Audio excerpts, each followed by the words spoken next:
we are getting into the game, so let's go ahead and head on into game number 1. Yeah, and real quick here, I just wanted to kind of go over some of the decks that we saw on Top Cut. I know earlier on in the day you had asked me, were there any spicy decks I was looking out for? The answer was pretty much no. And there's really nothing spicy in this Top Cut. I guess Spider Aggro is technically the spiciest deck here. Or the Cithria Matron. The Cithria Matron. See, I don't even really consider that spicy because I thought that deck's actually like really good and I expected it to do well last weekend. It looks like it hasn't been able to continue that success, but I'm not going to go over the entirety of it here. But we do have 2 Aurelia Azir in Top Cut, which is more than we've seen in any Top Cut previously. So maybe that deck finally gets its day in the sun. It gets it feels weird, right? Because like it has won a tournament before. It just really didn't do any of the heavy lifting throughout that run. Mm-hmm. Yeah, and it hasn't been consistently winning tournaments either, and that's the biggest thing, right? Like we haven't. There have only been 2. What'd you say? Sorry. I said, well, there have only been like 2. Well, no. Plus, wait, only 2 tournaments? I only count tournaments where that had 64 or more players. So like, I don't think any. Okay. I mean, I'm just thinking in general, like when we've watched the LRA, we haven't seen it, stuff like that. So I don't actually know what won the DreamHack Open qualifier on Thursday, but from a little birdie told me it was a shit show. So. Oh, really? I didn't know that. So I was actually just thinking about that earlier. I was going to ask you about that, but all right, cool. So we do have the Spider Aggro up first, going up against Ruben's Pile, as we have dubbed it here. And we are starting off with the Elise early as well. Just not any good 1-drop to really throw down. That wasn't the Stygian Onlooker, unfortunately. So a little bit of a slower start here. Also looks like Cornell has possibly disconnected. I hope that's not the case. That would be very unfortunate. It's not really. Yeah, I'm actually going to check his, because this is actually Spectate. I know we were actually watching from his stream before, so I'm hoping. Yeah, so go check the stream, see what's going on with the face cam. Colonel's staring at a black screen. So he is. He is intently looking at a black screen, which means he is not happy. It's like a disconnect. Hopefully, because it's on turn 1, we just get them to replay. Wait, did that just say victory for Cornell? So, okay, so Flay actually surrendered. Yeah, I think they're just remaking. Yeah, good on you, Flay. Good on you, Flay. Just not even have to worry about the TO. So, yeah, it looks like Cornell did just reconnect. He's getting back into his client, so we should be getting going again here in just a second. I imagine they'll queue up the same decks. Oh, man. The internet, man. I was having this conversation earlier with you, Boulevard. Like, we're just at the mercy of the ISPs. Feels really bad. Yeah, your ISP sucks, man. We got. Yeah, trust me. I know. Someone new to be at the mercy of. Yeah, hey, I have Verizon, too, so I don't know what to tell you, man. Verizon's supposed to be, like, the gold standard in internet, and as far as I'm concerned, every internet just sucks at this point. And I hear you just gotta get it hardwired to your house. Yeah, just like Ninja, just spending a few $1 million to just run a line straight into its home. Yeah, I think it was like $7,000 a month or something. Yeah, it's not a big expense. I can just write that off, right? That's not a big deal. You got $7K a month to cast for free, right? Yeah. No problem. I'll even chip in $20. Oh, thanks. Anything for you. That is so helpful. Except the other $6,980. That you can handle that. Oh man. All right, here we go. Getting into game number 1 for the second time, and it does look like we are going to get the same exact matchup. And we'll see if we get a better hand out of Cornell. That might, you never know, might actually end up working out in Cornell's favor here, depending on what we get for the first hands. And honestly, this is already looking like a much better first hand. And not only that, Cornell has the attack token on turn 1 with the rear guard. So this is seeming to be very, very good now for Cornell. Yeah, the hand looks a little bit better for Flay as well, who was stuck on some interesting stuff a little bit earlier. Double Zoe, I think, is less than ideal. The chances that she levels pretty low, the chances that she dies pretty low, and the chances that her spell finds good use is also pretty low. Would have loved to have like a Mystic Shot or something on backup. Oh wow, this hand from Coronel. You know, if there's ever a hand that you're just going to be able to go wide, it is definitely this one. Is it me too? Maybe I missed it in a patch note update. I noticed this when I was playing on ladder. Does the first turn round timer immediately start roping now? Yes. It Okay, gave you less time on turn 1. that's what I figured. That was whoever thought of that was a brilliant person. That would be Hearthstone. Yeah. Oh, did Hearthstone start doing that too? Yeah, Hearthstone gives you less time on, I want to say, the first 2 or 3 turns. Okay. All right. Well, I take it back then because I don't want to call Hearthstone brilliant at all. So I apologize if I offended anyone. Credit where credit is due, man. I guess. Like, nah, Hearthstone gets nothing. I'm sorry, man. I just haven't been a fan of Blizzard in the last couple of years, so. But I'll still buy their games. It's Diablo 4, where you at? I don't know if I'm a fan of any development company. You don't like Riot? I certainly wouldn't call myself a fan of Riot. Well, I mean, define fan, I guess. I mean, if you're gonna go with the technicality Tim here again, we all know how you love to do that. I have a working relationship with Riot Games. Yeah, I do too, and I'm not paid to say this or anything, but I think that, you know, Riot, I just think they're a good company overall, like just the way that they design their games, the way that they have their free-to-play model. Actually, not even that. They're a company that, like, it's run by human beings. There's gonna be some mistakes and stuff. What amazing insight you have, Boulevard. Well, there's all of the lawsuits from employees against Riot. That's bad. That's pretty bad. Yeah. Any code on which League of Legends is built, pretty bad. All right, so now we got the wide board that I was actually just mentioning earlier, getting taken down a little bit here from Flay. We're going to get left with a couple spiders, and now we're pretty gassed out from Coronel, so we're kind of back to where we were previously when we had spectated Coronel. That's what I mean. How are you going to, like, run a deck that gasses out on turn 3 and be like, yep, this is it. This is peak aggro. I mean, listen, if it does enough damage, it doesn't really matter if it gasses out, right? It just is what it is. Yeah, my problem is I feel like a lot of times it's not dealing enough damage. Granted, I know that Spiders does very well into other aggro decks. I think it's currently considered one of the best counters to something like Aurelia Azir. But because I don't run those kinds of decks, I just watch it flop and flounder when I play it stabilization. Like I am very much the Targon player on this side of things. That's like, okay, you dealt 8 damage on turn 3. Here's a star shaping and the game's over. What are you talking about? Well, speaking of not gassing out, we now have a decimate, so we really only need to push through 8 more damage, but we also have this pesky Fangs on board as well, not to mention a Mystic Shot and 2 star shaping. Yeah, like this seems unwinnable from Coronel's side, right? Yeah. Oh yeah. Yeah, we're done. We're losing a lot of our board here, but we're going to be able to get down, like, Ballistic Bot. Victor gets to come down not too long from now. The Charger, also a really great anti-aggro card. I was actually a little surprised that we didn't throw out a Mystic Shot in combat. Yeah, to save that against Noxian Fervor, but I think it's fine. You know, we've got the Star Shaping that's going to be doing a little bit of work next time around anyway. Yeah, we have plenty of tools. I think we're pretty golden for Flay. I mean, there is always the fear that randomly the aggro deck comes out of nowhere and just top decks like a Noxian Fervor or Stalking Shadows and a double Doom Beast, something crazy like that.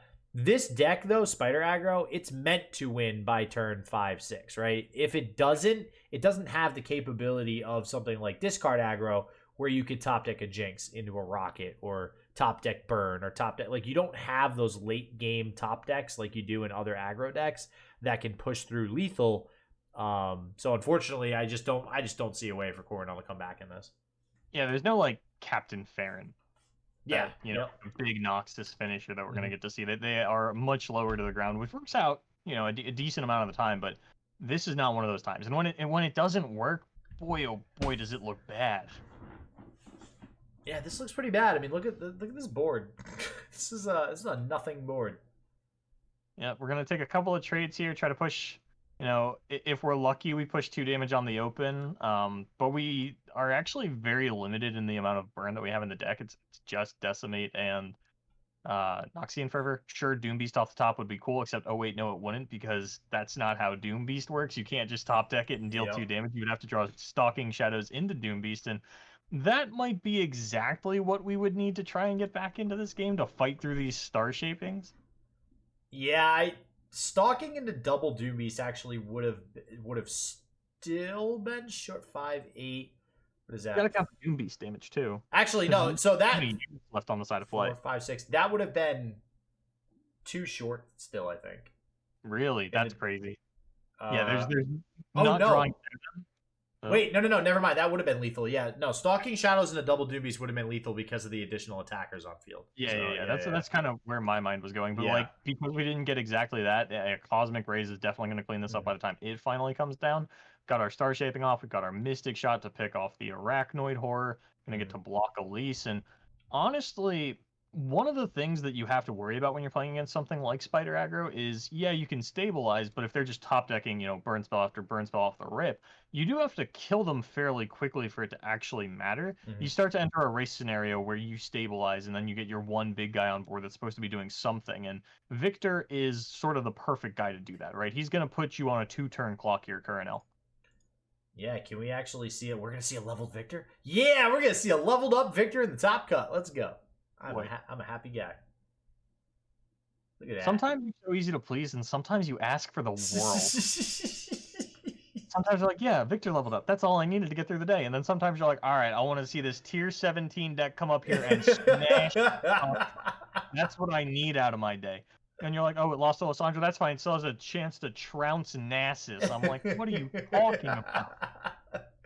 So I like to keep it positive, right? I like to just keep my hopes up until the last card is drawn. All right. I will say this card game, more so than any card game I've played, like Yu-Gi-Oh! Magic, this card game does feel more so when you're at the high competitive level that you should always play until your last draw, because there is some ridiculous out that you could probably get more so in this game than a lot of other card games that I've played before. The question is that a good thing or a bad thing? Yeah, I like to think it's a good thing, because it means really bad from the other side of the table where you're like, all right, yeah, this is great. I've finally stranglehold the game. I can win now. And then like you just die to a great beyond. Yeah. Well, yeah. Like, okay. So I remember the times where we were seeing that happen a lot. Yeah. I guess the problem is like, if you top deck the Mystic Shot, yeah, I die to that. When you top deck a 15 attack Great Beyond that I can't deal with, despite having spells to do it because it has Spell Shield and Elusive, I'm like, okay, that feels bad. Yeah. If you take into consideration those broken cards, then yeah, I'd say it's a bad thing, but I don't think that's the case. I think it's usually a combination of cards. Ezreal in the face of the double star shaping. Yeah, double star shaping and the Mystic Shot to prevent the 2 damage from the Imperial Demolitionist. And we're actually just going to Mystic Shot. We're not even going to star shaping. No, because we don't need to, Boulevard, all right? Flay's smurfing. Oh yeah, 100%. Now we have lethal. Gonna give Coronel the hope that they could possibly top deck a Noxian Fervor. That's just a rude Flay. You could have started shaping last turn to let Coronel know it's time to scoop, but you didn't. You didn't. I see you. All right. Well, that does mean Flay is gonna go up 1-0 against Coronel. Unfortunately for Coronel, so we'll see. This is gonna go to 3 games or not. So Coronel is left with the choice of Trundle Lysandra or Shyvana Aesol, and neither of those sound like a deck that you want to be trying to 2-0 with aggro. Did you just say Trundle Shyvana? No, Trundle Lysandra and Shyvana Aesol. I was like, what the heck kind of crazy new deck did we just get today? Shyvana, the new dragon troll. Oh man, that would have been... I mean, I probably would have been pretty excited. I told you earlier, that was my pick for weird deck to top the tournament. Oh, okay, yeah. All right, well, we got... Oof, this is going to be another hard one, I think, for Coronel. We got 2 lifesteal units in hand. We also have the Shyvana possibly on turn 4 coming down. And Screeching Dragon, too. See how quick of a start Coronel can get off to here. This is going to be an okay amount of damage. coming through here. We do have the Legion Saboteur that we're probably going to drop here as well, push some more damage. And this is going to be 6 damage, most likely, depending on what Flay decides to trade the Lieutenant for. Yep. See, it's always a Saboteur, Boulevard. It's always a Saboteur. You just don't... Nobody ever wants that thing to attack more than once. Yeah. Well, once it attacks twice, it's technically a 4-attack 1-drop. Yeah. Can't have that. Luckily for Flay, Coronel really doesn't have good follow-up on turn 3, which I feel like might have been necessary to close out this game, because Flay is now going to be able to get down the Fangs. I guess it depends on how it works out, because Flay might just get down, like, Shyvana on 4 to play blocks, attack with Shyvana on... like, it's... What I'm trying to get at here is it's going to be awkward to get down this Radiant Guardian. And I think that Fangs into Screeching Dragon is probably good enough, but no, actually going for just the open attack. Yeah, which no. Even the triple Doom Beast double Fervor hand, I mean, what else were you going to do? Yeah, I think Coronel wins. There are some outs if we continue to draw like another single combat or something as well, or even another Concerted Strike. If we're able to get multiple procs off. Double Fervor hard seals it because you're able to get through the Concerted Strike. Yeah, well, I see. And then this is almost certainly going to get the Concerted Strike out here. Yeah, which will be responded to by another Fervor. But that does make it a little awkward for Coronel to actually find time to run out all these Doom Beasts in an impactful manner. But you don't need to run out all of them, right? You just have to run out a few. But we have now missed our opportunity to dodge lifesteal. So there is going to be a little more life coming back in from Flay later on. But I don't think it's going to be enough. Yeah, I think you're still A-okay. Yeah, there's a 2-drop. You can go ahead and play Sharpsight. One of the Doom Beasts alongside it. Sharpsight could be a big difference maker, especially on the Fangs. Able to get down Radiant Guardian this turn as well. Mm-hmm. Okay, Flay. I'm eyeing that Crescent Strike, and I'm really hoping Flay doesn't go for that. I think the Crescent Strike's actually kind of a bait here, but I have to do some math here real quick. It's possible that Sharpsight Fangs is not enough to live here, and then we do need to commit a little bit more. Oh, that is not what I expected. So we're we're developing a unit and sharpsighting on the Fangs is what we're going for. Then. That's my assumption here. Which... I like this attack order from Coronel, forcing the Fangs to come out a little bit earlier than maybe you want it to. Huh. And what is this? So the math on this is... Actually, this is lethal right here. So, wait, even with the sharp sight... No, you need to have Fangs block Precious Pet, let Elise go, and have Shyvana block a 3-attack unit. Yep. There we go. Then you live at 1. You're gonna have to open attack with Fangs, and that's not enough to get around double Doom Beast, but it is possible that Coronel draws another sort of heavy unit and can't get down, both Doom Beast and Nightfallen, and gives Flay the opportunity to draw a single combat or Concerted Strike, some piece of interaction. Yeah, and honestly, anything off the top is gonna possibly swing the game back in the direction of Flay. And again, this is the problem with this Spider aggro deck. Once it's done, it's done. And this last turn right here is the last turn that this deck is gonna have to really make an impact. Grenadier. And Dragon Chow, not it. Grenadier is pretty good here. You're gonna be able to get another Doom Beast down. We don't have any we don't have single combat, concerted, nothing like that, so we are gonna go to 4 and just die to the double Doom Beast. Wow. Well, no, we can't double Doom Beast this turn, right? Oh yeah, I mistook Grenadier for Legion rear guard. Oh, gotcha. I mean, they're basically the same thing. Yeah. They look the same too. So we got one more turn. We got one more draw potentially out of Flay. We need a top deck of a combat trick. Yeah, and if Flay top deck's a combat trick, I think that's actually just game over for Coronel. And Aurelion Soul is not a combat trick. Skitter and Doom Beast going to come down, and signed, sealed, delivered. Spider aggro picks up a win. Wow.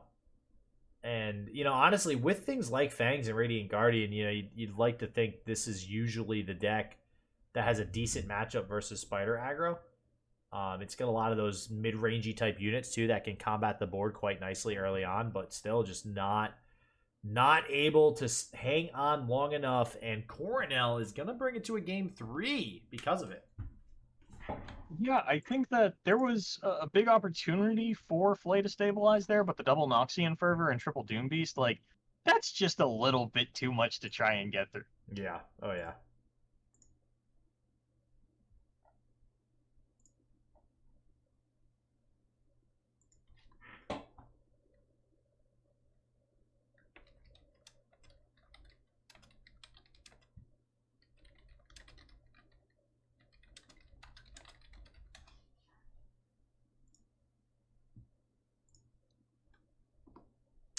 All right, here we go. Another aggro deck.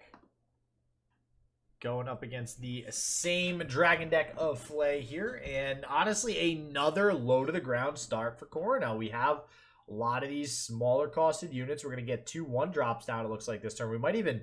Man, do you go double Dunekeeper or do we get the Saboteur down? What are we doing here? I think it's gotta be double Dunekeeper, right? Yeah. You gotta try and push the wide advantage while you can. Yep. And there And we go, now- yeah. Yeah, just gonna block that. Still take a fat 8 damage here on turn number 2. That's insane. That is insane, Boulevard. Wow. All right. Interesting. So, okay. And we have a Merciless Hunter. There's been a lot of discussion around star shaping for a long time. And I think when you look at aggro decks pushing out 8 damage on turn 2, I'm like, yeah, 5 mana heal 5. That we should have that. Yeah. Yeah, honestly, now when you start to see some of these aggro decks like this, yeah, 5 mana heal 5 seems totally okay. I'm a little surprised not to see a challenge onto the Saboteur. Maybe just thinking, for 2 mana, they can still get down something a little bit bigger, a little bit scarier. Well, I don't want to commit a challenge to that, but... Yeah, I think it also, maybe Flay also worried about it activating something like Ruinous Path that we do see in the hand of Coronel. Maybe, yeah.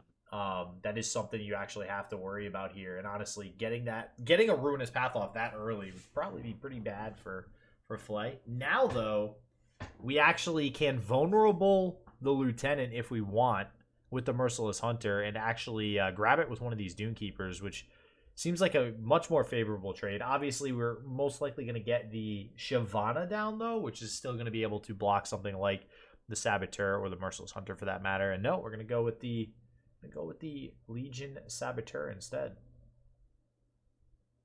I feel like this is actually one of the matchups where Shyvana's spell is going to come in pretty quick. Mm-hmm. Oh, yeah. Just being able to get another challenge, like it's a build your own Screeching Dragon, and yeah, it's mana inefficient. Yeah, there's other things you'd rather be doing, but you gotta do what you gotta do. Yeah, and again, so we're that far. Getting to the point. Well, I mean, honestly, Ruin Runner, a very good pickup here. I think no single comment. It's got the spell shield. That's not gonna work. Ruin Runner getting played now. Actually, wow, back-to-back Ruin Runners. Now we kind of have to play one. Yeah, this is looking really strong for Coronel. Yeah. This is what you want to see once you've used all your resources. You want to see some of those higher curve draws that you can actually spend all your mana on. Because that's, like you mentioned earlier, getting all the 1-drops later on in the game, it feels really bad. So you don't want to be drawing them. And now, yeah, Jesus, another Noxian Fervor off the top as well. That's exactly what Coronel wants. Oof. I feel bad for Flay, who just sort of RNG'd their way into standing in Coronel's path to victory, and Coronel's not having it today. We get a beautifully aggressive curve in the first couple of games into our late game top decks as we need them, and then you're like, okay, what could I possibly draw here? And the answer is Fervor number 2, and that's an excellent top deck. And now I think Flay is sort of debating, am I forced to block a Dunekeeper and single combat another Dunekeeper? Am I forced to hush single into this Ruin Runner? And I think with double Fervor, Flay is just gonna lose here. Yeah, and it's looking like we're not even getting 3, 4, 5, 6, 7. That's 7. So all right, we're actually gonna straight go for lethal. Yep. And if we get the single combat in response, then we probably just get another Fervor, and there's no follow-up from Flay. Wow. Wow. Yeah. There's nothing that Flay can do about this. I imagine there's definitely the thought, though, for Cornell to not play this Fervor, just not knowing. I mean, on 6 mana, Flay could have anything, but nope, we get it. And that is going to be the Shen Emo and the GG's. Coronel with the triple aggro lineup. Gonna advance to the top 4, Boulevard. Yep. They will be on the opposite side of the bracket of Finaccio, who did take out Boo. Rise Black Kid v Noah and Fogacinha versus John Hunter are still going on. Awesome. So let's see. Can we get into... I'm going to try to get into Fogacinha's again. Possibly we can get into that. I know we had a little bit of trouble earlier, but... Yeah, let me, well, no, John Hunter had Spectate turned off, so I can't. Oh, no. Now Spectate's available? Oh, pull it up. See what we got. Let me see if Fogacinha... I'm going to see. So supposedly Fogacinha is playing in another tournament as well. Oh, hey, we got it. We got it. We got it, ladies and gentlemen. All right. To sort of accidentally dodge Fogacinha all day. I don't know how or why that happened, but Fogacinha definitely had one of the more interesting lineups with Ruben Pyle, Matron Cythria, and Aurelia Azir. Did we like just randomly hop into the first game too? That would be so funny. That would actually be awful. Since we're like half an hour into No, I mean I agree. I just at least we get to see all the play. Look, here's all I'm saying. I was planning on ordering food in the top 4 so I could get here like mid-finals. I can enjoy it right after. Then they're like, hey, we're going to have like a 20-minute break between Swiss and top 8 so people can grab food. And I'm like, well, I'm not going to. I have food coming later, so that sucks. Now if this gets pushed back even further... Hey, I'm in the same boat as you, man. I am starving. I have food that I have coming at a certain time as well, so see what happens, man. All right, let me see if I can get all this match info up for you guys as well. Not sure what the score is of this match, as we're just hopping in here, but probably game 3. We'll see. Could be game 1. It's a mystery, folks. Yeah, we have zero clue. All right, so we do have discard aggro. So another person playing aggro, though. Aggro, again, a little bit more prevalent in this tournament than we've come to expect in the last couple of weeks. There is 2 Aurelia decks. Who are the 2 Aurelia players as it stands? Fogacina's one of them. I'm trying to remember the other. I'm actually looking up John Hunter's deck list right now because I don't remember exactly what they were running. John Hunter might be on the Kernel lineup. Nope. John Hunter is on Discard, Spider, and Azir Aurelia. So the 2 Azir Aurelia players running up into each other in top 8. Of course. Go figure. See if we can catch them a little bit later. Zoe down early. We'll see if it's able to stick around, level up, make an impact. I don't think it will. Do you keep calling John Hunter Jason? Oh, yeah, I don't know why I keep putting Jason there. Jason? I don't know. Jason's more like at the top of my head because there's my dad's name's Jason, my middle name's Jason. There's Jason in the community that we know, so it's like I see Jay and I'm just like Jason. It's gotta be Jason. So your dad gave you his name as your middle name? Yeah. My dad gave me his middle name as my middle name. Well, that's original. Jesus. Oh, it's better than giving me his first name. At least it's different. You're not like Boulevard the 4th or 5th, are you? Obviously not Boulevard, but I'm not like a junior or anything. He just give me the same middle name. Yes, my name is Justin Jason, and do not call me JJ. I've never been called JJ. Jason Jingleheimer Schmidt. His name is my name too. It's actually kind of weird because, so you know how Majin Bay and Jason Florent are called Bay and Jay? Yeah. So for most of my life, I went by AJ. So in high school, I was called Bay J. So to like have that be an old nickname of mine and then have to constantly hear Bay and Jay, like I'm like, is that me? You're like, what? Wait, who? What? What's going on? So disconnected from my screen name that like I can't explain it. All right. Well, in the meantime, we have a lot of damage getting done to Fogacinha here. Down to 10 on turn 4. Not gonna feel too good about that. Also, not a whole lot in hand to deal with this. Where we have the Mystic Shot. Just could go ahead and deal with this house spider if we want. I wouldn't be surprised if it comes out here just to keep the... Okay, that works out a little bit better for Fogacinha. Yeah, I think it would be weird to try and chump the goat with a 1/1 rather than like... Okay, what are we doing here? We're doing something. Why are we doing... Oh, going on? What is happening? I don't know. I'm confused. What is... Why did we do anything that we just did right there? Yeah, I'm lost. Remember, I think it was last OLS, somebody lost because they randomly like battle furied in combat and that gave their opponent the window to like double transfusion. Yeah. Oh, it was the Asia seasonal. What was it? It was the Asia seasonal. One player like I remember that. Like, yep. Hey, I'm not gonna block. They battle fury in combat, don't block, gives priority back to their opponent who kills them with double transfusion. Like, did John just think that like they had the attack token? Something, and we played it in the wrong order. I don't. Because what do we do? I'm gonna get confused when you burst do something in combat and then choose not to block, and it's like you didn't draw a card. You knew what was gonna happen if you tore a pin and an axe. It's not like you're a monkey making fire for the first time. You're like, wow, I wonder what's gonna happen when I beat this rock against this stick. Like, you knew what was gonna happen. You were gonna get two poros in your hand.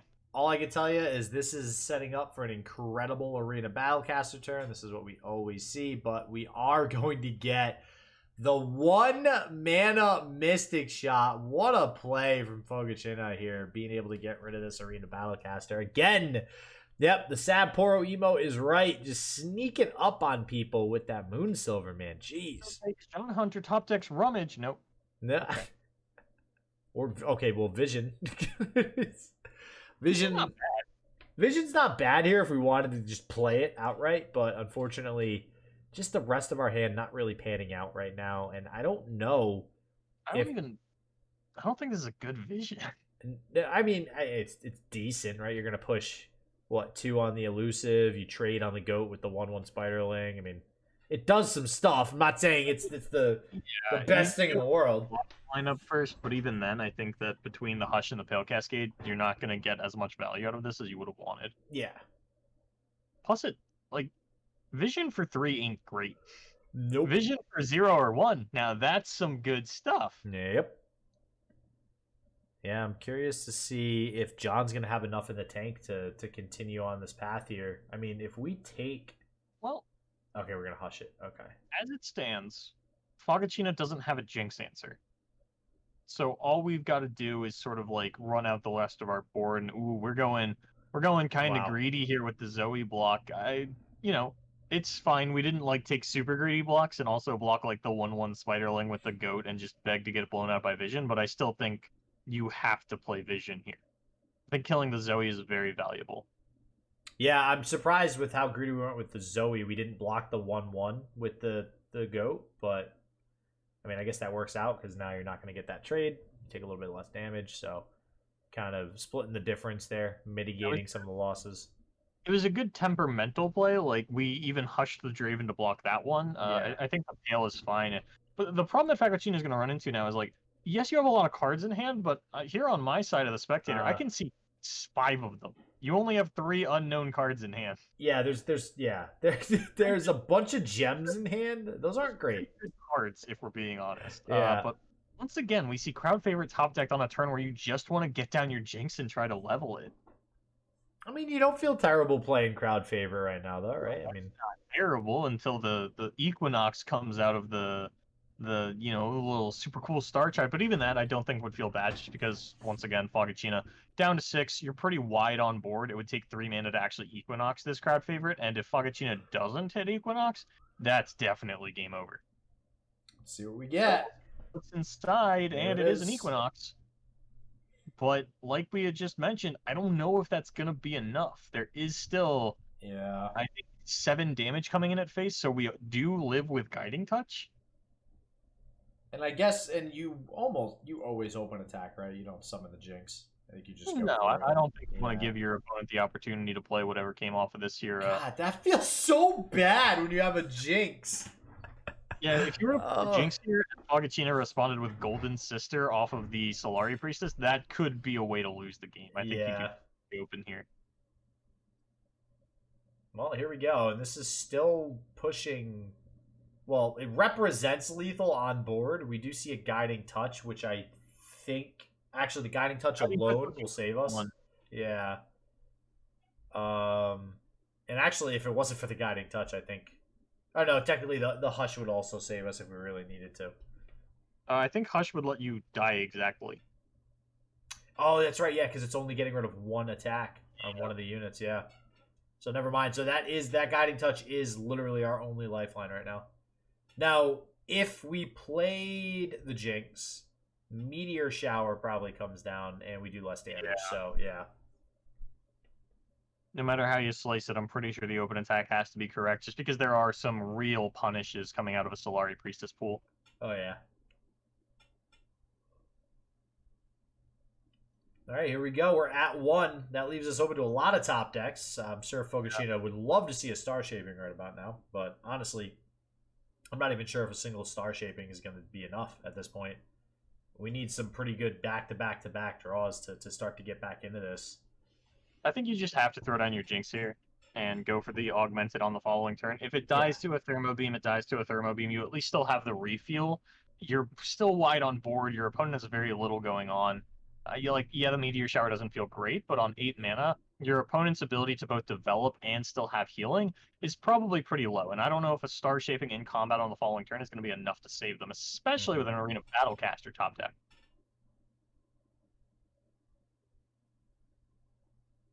Yeah, I mean, Mystic Shot isn't going to be enough.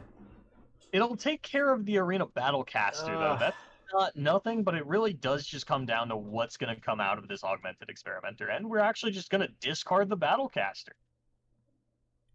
All right, I mean, well, actually, I don't mind this, because Fogacinha is already on 3 mana. Yeah, this is... Oh, yeah. Wow. Whew. Well... would have had it anyway. Yeah, we would have had it anyway, but this means that you're going to have a wider board, and if you did draw some more units, you have the mana to play them. I can't imagine what unit you would have drawn other than Arena Battlecaster. Well, I mean, I guess 1-drops. The best thing to do with the last 2 mana. Yeah, I guess the Arena Battlecaster would have accomplished a similar goal. The only better thing would have been drawing 2 1-drops exactly, but yeah, that's unlikely. What would we play, like 1 1-drop? Yeah. Yeah. Oh, that's left? Yeah, probably. Like All Night Urchin, and that's it, I think. All right. Well, that is going to be John taking it from Fogacinha here, which is unfortunate because we never got to see the Cythria deck. Well, that could have been game 1. That could have been game 1. So we'll see in a second. Oh, man. Now it says spectate disallowed. That's so weird. I don't know what's going on with JohnHunterX. Why was I able to sneak in there? All right, well, we do have Rise Black Kid playing Finatio, FYI. Unfortunately, Rise Black Kid is cross shard. Yeah, so we'll be doing... Yeah, it looks like they're getting back into a game as well, so... That was either game 1 or game 2. So this is either game 2 or game 3. So and we're only going to get 1 hand from here on out for some reason. Thanks. That's so you asked me if I was a Riot fan, and then they do shit like this. I can spectate half a series. Yeah, it definitely feels a little bit bad, not going to lie. All right. Here we go. Now we have... So did John bring triple aggro too, or what was the third deck? John's third deck was... Oh yeah, John brought triple aggro. I think it was it was Coronel's lineup, but Aurelia Azir instead of Azir Darius. So Spiders discard Aurelia Azir. And of course it was banned. So we don't get to see it. Yeah, of course it was. That's like what I think people are overestimating is like that deck is just ban bait. Mm-hmm. Like you bring that TLC and some other spooky deck, and you just get pick your poison. There's a lot of things that are feel like they need to be auto banned. Remember when players didn't ban TF Fizz? Yeah. They were like, I can beat that. That's back when I actually enjoyed seeing it because it was a new deck. Yeah. I'll never get over that where they're like, yeah, like all you do is you run a whale pile and you cream it, and it's like, okay, do it, and they just couldn't do it. It's like, okay, what are we talking about here, man? It's funny too because that deck is still doable, but we don't see it at all anymore. We did see it a little while after the nerfs, just people still trying to make it work. It's much more susceptible to whale piles, and the release of Bladed Ravine Yeah. definitely made things a little bit harder on them. Well, we are off to a 2 damage start here for John. Also the nerfs. And yeah, the nerfs will do it. TF, unfortunately, rip. I think the pick a card nerf actually hurt most, but yeah, I agree. Not drawing 3 anymore. Yep. unless we draw 2 cards, Pot of Greed does that for free. and like so many other cards in this game do that. You're out here like, oh, I want to put back a card, draw 2 cards. It's crazy talk. So, trying to think of what John could have here. I mean, we have to start going wide. Hopefully, there's 2 units in hand for John. Be nice to have something like a... Well, actually, I was going to say Stygian Onlooker, but Stygian Onlooker actually isn't that great here with something like Mountain Goat on field. Right now, it's just pretty much get its eyes on that precious pet or the Saboteur, which I mean, every time we see this happen, this transaction, it tends to be blocking the Saboteur to get rid of that, first and foremost. I actually like Sketcher here, getting rid of that Saboteur as well. I think one of the big decisions that you have to make in a matchup like this is, am I willing to throw away Zoe for a 1 HP unit? Like, am I willing to trade Zoe for a 1/1 to try and just preserve as much HP as possible? Or do I feel like leveling Zoe is a realistic line? And I think in the Ruben pile specifically, because it is built for something like Submersible being active, I think it's probably one of the more reasonable decks to hold back the Zoe. Well, we do have a Fangs early on here, so there is the argument to be made that maybe you do want to level the Zoe, just because if you do, you basically win the game with Fangs. Well, I would imagine Fangs is going to come down before Zoe levels. I mean, listen, I'm just saying, maybe it does, maybe it doesn't, but if that is a route that we go, that would definitely wrap things up for Fogacinha here.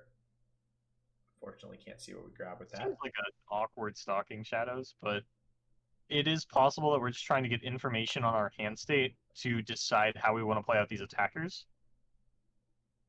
Well, yeah, that tells me there's probably no other units, or at least no other 1-cost units in John's hand. I'm trying to think, like, from this exact situation, what could I possibly hit off of Stalking Shadows that makes me not want to open attack with everything? Maybe Skitterer?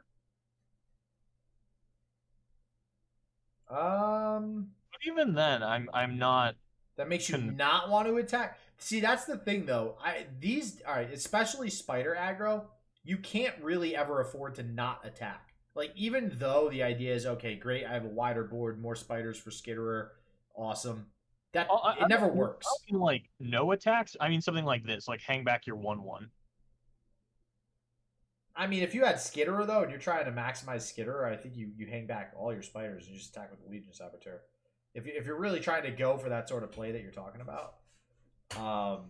I mean, either way, you still have 2 spiders on board, which seems good. Yeah. What I'm trying to figure out is, like, why did John do the, play that there instead of waiting until next turn with spell mana?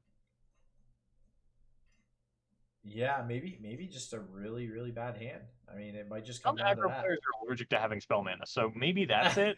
Maybe you feel like if you get spell mana, you lose. There's Skitter we're talking about, though. Yeah, on the defensive, too, which is... Well, I think you would play the real Skitterer this turn, so you can play the ephemeral Skitterer on the attack turn, because you don't have the mana to get down 2 Skitterer in a turn, but unfortunately for you, there is going to be a Danger Noodle coming in at your Spider. Are we gemming this Zoe? Yeah, there it is. Yep. Yeah, and this Serpent is just so good in so many different matchups, not even just aggro, just the ability to just have a 2-attack unit that can pick off something in the backline cannot be understated. And now we're down to only 2 spiders on board, so if there is that other Frenzied Skitterer that you were talking about, Boulevard, it's not nearly as impactful. We actually will have a fearsome blocker here in the Fangs. And if we play it first without open attacking, that means we do have Vi here on the side of Fogacinha to also provide us with a very, very good blocker. Well, it's ephemeral, so I'd be very surprised if we open attacked and then played it. No. Oh, I see what you're saying. Yeah, I know we were talking about the sort of sloppier play that we've seen today than normal, but that one would take the cake. we'll see what comes out of John here. It's not seeming like John has a great hand. Like, I gotta think those 3 cards to the right. I mean, maybe he's stuck on a couple of decimates or something like that. There's the Ephemeral Skitterer. Yeah, could be Fervor as well. Yeah. Haven't really had a great opportunity for that. Because otherwise, I mean, generally speaking, you can just kind of rip these cards out to the board. I mean, it's not, it's not rocket science in the beginning here, getting these units down. Drop your spiders. Yeah. And it works. It doesn't. Yeah, yeah, exactly. So, but this Crescent Strike actually going to do a lot of work. So, opting to not go for the Vi, this basically kills the Ephemeral Frenzied Skitterer. And yeah, this is looking now pretty good for Fogacinha. Just able to stave off all these first turns of aggression, which is the most important too. John still has a decent amount of steam left though, which is surprising for a deck like this on turn 5. I think the amount of steam that John has left is indicative of the amount of damage we've dealt to the Nexus. There hasn't been any healing that came out of Fogacinha just yet, and we've only managed to deal 5 damage, whereas you look at the Coronel set that we just watched before this, and Coronel was pumping out some double-digit numbers by turn 5. Yeah. But it looks like we're really considering what this Crescent Strike means for us. Gonna let it resolve because I don't think there's anything that you could play that would matter after the units are stunned or now, and maybe just thinking between running out some 1-drops and playing a Noxian Fervor.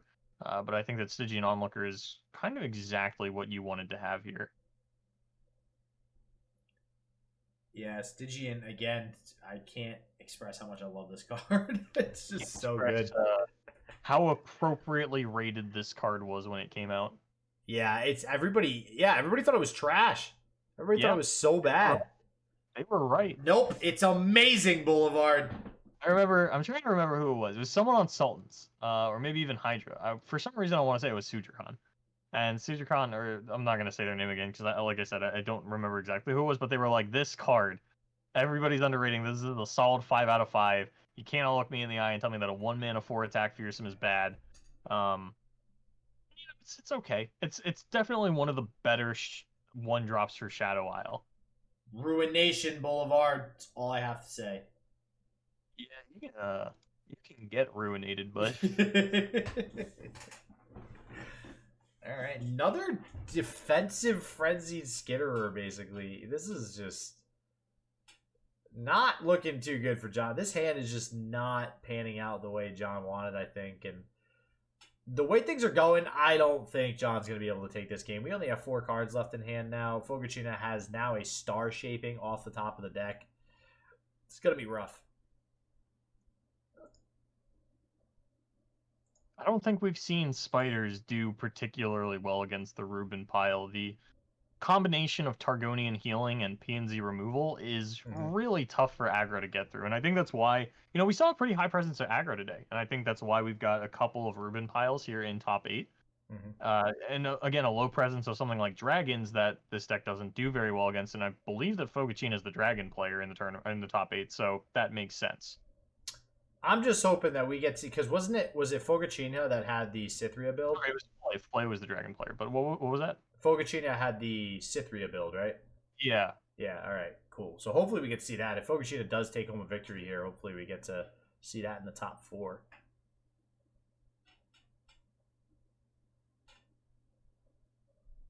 Vi getting a little big here too. Attack took it back over to John, and honestly, with 4 cards in hand, we have 2 pieces of removal. We have a silence in hand. Yeah, this is looking pretty good for Fogacinha. I'm trying to think of, at 10 health, is there some sort of weird way John has lethal with like a Decimate and a Noxian Fervor?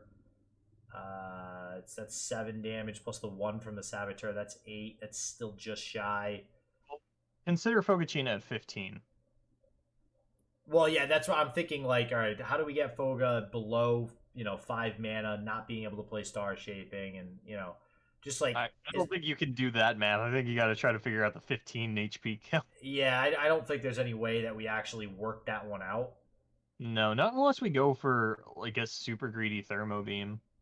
But even then, I would imagine that we would like Star Shaping first and then just Thermo for 2. Yeah, exactly. Or we can Star Shaping. So We can do something with stars. Something, yeah, something with star. Oh, why did I say star shaping?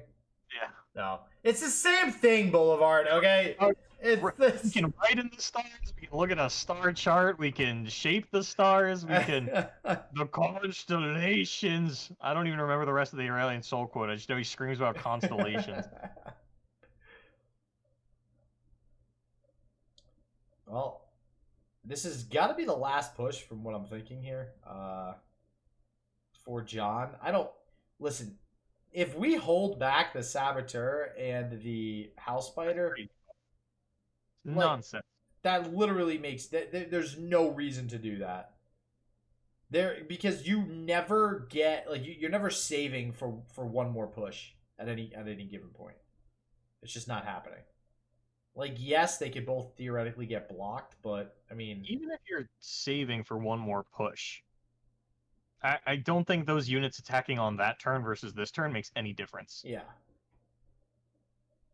Especially not while this House Spider is Skitterer buffed.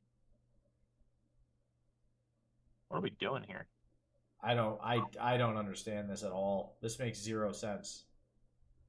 I'm trying to puzzle it out. I'll come to a conclusion. This There's makes the no Zoe sense. level. That's even more bad news for John. Why are we keeping this House Spider back? This makes no sense. We've already seen all three Skitterer too. 3, 7. Yeah, and even with a decimate, we still only bring Foga down to 3 health. Yeah, why would we not attack with this 3-2?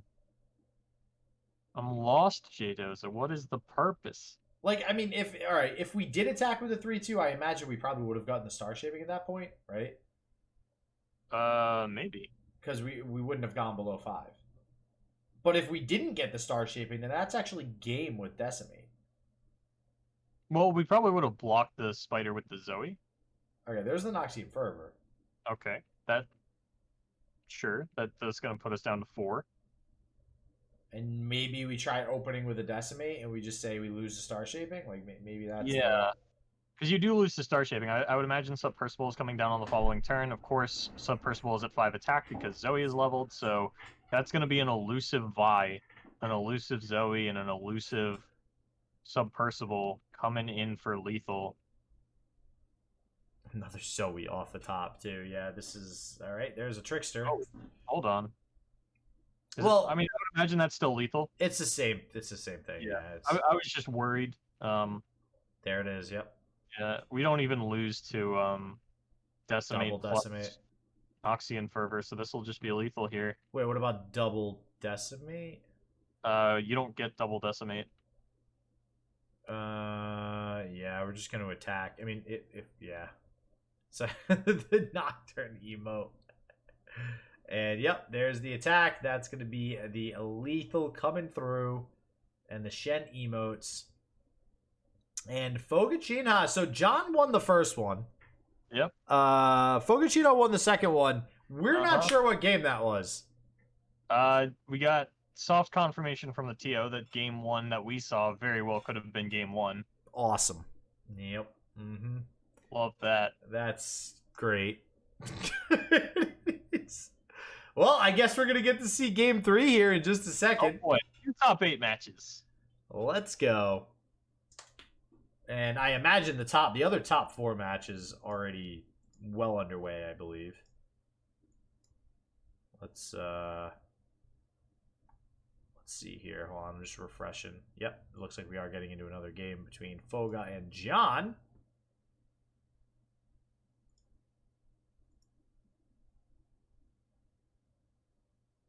Come on. Let me see if I can randomly get into John again. There it is. There it is. Okay. No, you still can't get in again? That's so weird. No, it's so weird, man. This is why I don't like Riot. They tease me. You want something else. What are you talking about? I'm trying to update the brackets, but it's being a little funky right now, so give it a second. And we finally get to see Aurelia. And now, you had mentioned earlier, Boulevard, that you thought that, the Spider aggro deck has the advantage in, this sort of matchup. Let's see if that's going to be the case, and John can take it home here. Yeah, that's what I've been told. I obviously like don't really play either of these decks, so it's not a matchup I've Oh, played. oh, now I you're know. taking it back. I see what you're saying. No, no, So no. now I you're taking it stand by back. it. I stand by it. Yeah, it's coming from trusted sources, more or less. More or I, less. I do want to like. There are things that I ascertain for myself, and there are things that I just hear word of mouth, and this is one of those things I just heard word of mouth. So like, I'm not married to the idea that spiders is favored, but that's if you've got to ask me which one do I think is going to win, that's my tiebreaker. Is I heard that spiders wins. Oh my god. Well, I heard that Jay Madarda is going to be a tier 1 deck soon. What say you to that, Boulevard? I say you need new friends.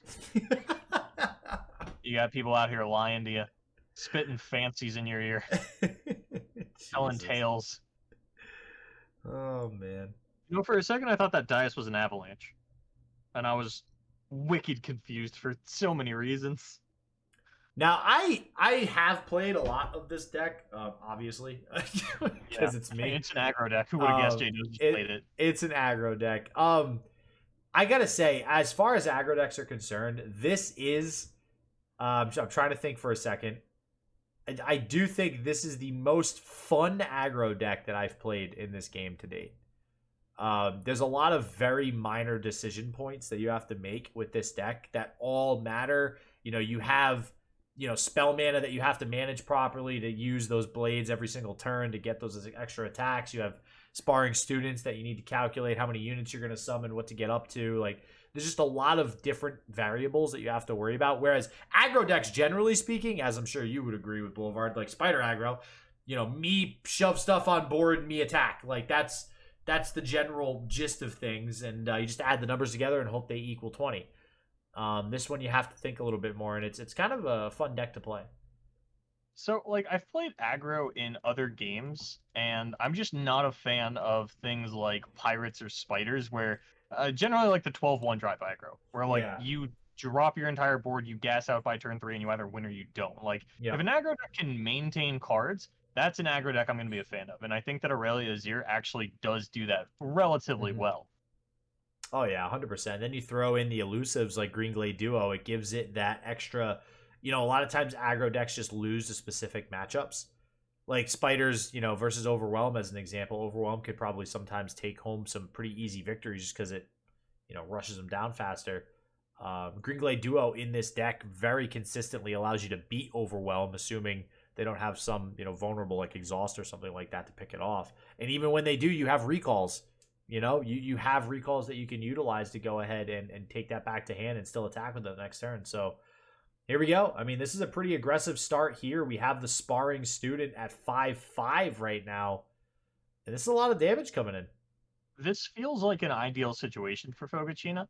We're going to be able to hang on to the Nopify mana, so there's no Fervor tricks. We're going to get down Inspiring Marshal on 5, which obviously one of the key pieces of the deck, but also just a phenomenal blocker against something like spiders. Even Skitterer isn't going to take it down below Fearsome Range. You're still going to be at 3 attack, and with a 6 HP body, that's just going to sit on board the entire game. John can never commit the resources to kill something like that. Nope. And yeah, this is looking really good for Foga. I will say too, this Nopify build, there's a few different ways to play Azir Aurelia. Well, I shouldn't say ways, but like different cards you can swap in and out. There's like 5 tech slots. Yeah, nobody is ever, or sorry, I shouldn't say nobody. It's not everybody that's playing Nopify like this. Like we see these two Nopify. Some people actually cut it entirely. I've played it with both. I actually highly prefer playing Nopify because sometimes it can save you in matchups like this. Actually, generally versus aggro, Nopify gives you that edge in exactly these matchups versus something like Noxian Fervor. So what's interesting to me is there's somebody in the RCO Discord, I can't remember who it is, that it was on like a massive mirror win streak with Aurelia Azir, and their secret to success was dropping Inspiring Marshal and putting in Voice of the Risen. Voice of the Risen? Yeah. I don't even know what that card is.